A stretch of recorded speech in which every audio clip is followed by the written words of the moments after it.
Nah, ini urusan sosial. Ada yang kasat mata. Di jalan-jalan menuju gedung DPRD ini, di perempatan-perempatan masih banyak orang yang minta-minta, orang yang ngamen.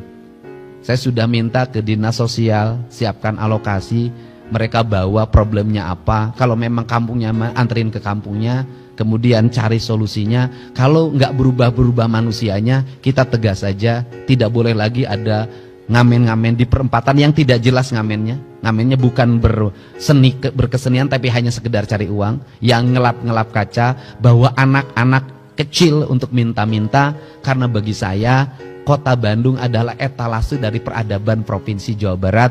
Saya tidak mau setelah hari raya ini tidak boleh lagi ada perempatan diisi oleh gelandangan. Dan pemerintah provinsi, kabupaten, kota harus mampu menyelesaikannya secara tuntas.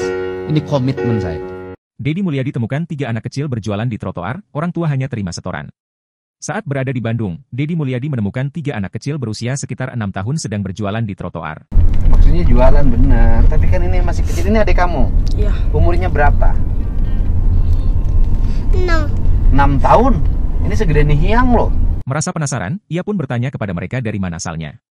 Anak-anak tersebut menjawab bahwa mereka berasal dari Sukajadi. Melihat kondisi mereka yang masih sangat kecil, Deddy Mulyadi mengajak ketiganya naik mobil dan menanyakan tentang keadaan orang tua mereka. Jadi asli orang Sukajadi? Iya. Hah? Iya. Asli nggak? Asli. Ibunya masih ada? Masih. Bapaknya? Masih. Bapaknya di mana? Di rumah. Di rumah. Bapak kamu ngapain di rumah? Jaga warung. Jaga warung. Ibu kamu? Lagi jagain dede yang sakit. Di rumah? Iya. Saat anak-anak itu menjelaskan bahwa ayah mereka berada di rumah menjaga warung sembako, sementara ibu mereka menjaga adik yang sedang sakit, Deddy Mulyadi terkejut. Ia mempertanyakan mengapa orang tua mereka membiarkan anak-anak sekecil itu berjualan di pinggir jalan. Deddy Mulyadi menyoroti bahaya yang mengintai anak-anak yang berjualan di tempat umum, terutama risiko kejahatan yang dapat terjadi. Apa yang kamu lakukan itu tidak sesuai dengan usia yang kamu miliki. Itu yang pertama. Yang kedua, ini kan jalan nih, rawan. Kamu pernah ada yang malak nggak? Enggak. Nah, nggak pernah. Ada yang nyopet nggak pernah? Enggak. Udah berapa tahun ini? Lumayan lama. Udah lumayan lama. Semuanya setor dong sama ibunya. Cuman yang jadi aneh kok ibunya melepaskan sama bapaknya, melepaskan ketiga anaknya di kolong jembatan, jualan tanpa pengawasan. Ibu bapaknya di rumah kan? Iya. Kamu dititipin di saudara-saudara kamu kan? Berarti kamu disuruh kan? Kamu yang disuruh jualan di jalan. Usianya 6 tahun. Yang satu umur berapa tahun? 10 tahun. Yang satu 10 tahun, yang satu 14. 14 tahun. Ibunya sama bapaknya terima setoran kan di rumah kan? Ia pun menyesalkan bahwa di usia yang seharusnya digunakan untuk belajar dan bermain, mereka justru harus bekerja. Lebih mengejutkan lagi, anak-anak itu mengungkapkan bahwa hasil dagangan mereka hanya disetorkan kepada orang tua di rumah. Menanggapi hal ini, Deddy Mulyadi menegaskan bahwa mereka tidak boleh lagi berjualan. Ia berjanji akan memanggil orang tua mereka saat momen lebaran nanti untuk membuat perjanjian agar anak-anak tidak lagi dieksploitasi. Alamatnya di mana orang tuanya? Sukajadi. Sukajadi. Sukajadinya di mana? Ini Sok sebutin, nanti dianterin sama driver. Pastor. Hah? Pastor. Pasternya mana? Nanti di Sukajadi, di sini dekat nggak dari sini? dekat. Ya udah, nanti dianterin sama Haji Mumu, Haja ini, nanti diminta alamat orang tuanya, ya kan? Nanti orang tuanya saya panggil gedung Pakuan, ya. Ini harus dibenerin, nggak bisa begitu orang Jawa Barat, ya. Oke? Oke. Hari ini kamu berhenti dulu jualan sampai hari raya ya. Selain itu, ia memberikan sejumlah uang kepada mereka sebagai bentuk bantuan agar tidak perlu kembali berjualan di trotoar.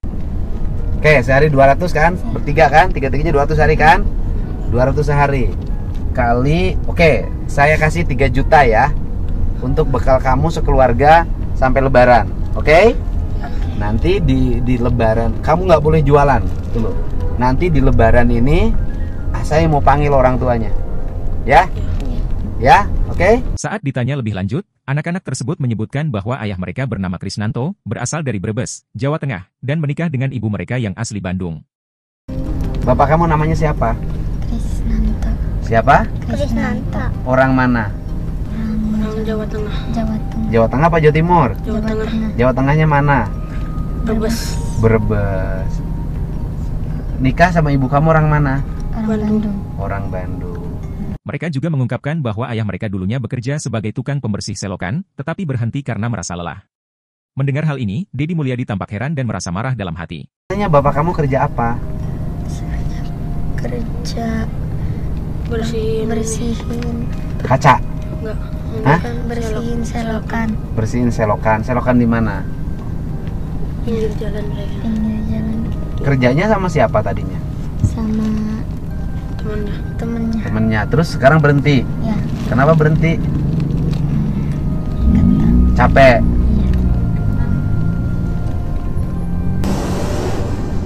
Peristiwa ini menjadi perhatian serius terkait perlindungan anak. Dedi Mulyadi berharap kasus seperti ini tidak terulang, dan orang tua lebih bertanggung jawab dalam mengasuh serta mendidik anak-anak mereka. Kamu merasa nggak sama bapak kamu hanya untuk diambilin duitnya? Merasa, Merasa nggak? merasa. Kamu jujur deh sama saya. Kamu merasa nggak bapak kamu lebih enak dibanding kamu? Merasa. Merasa nggak?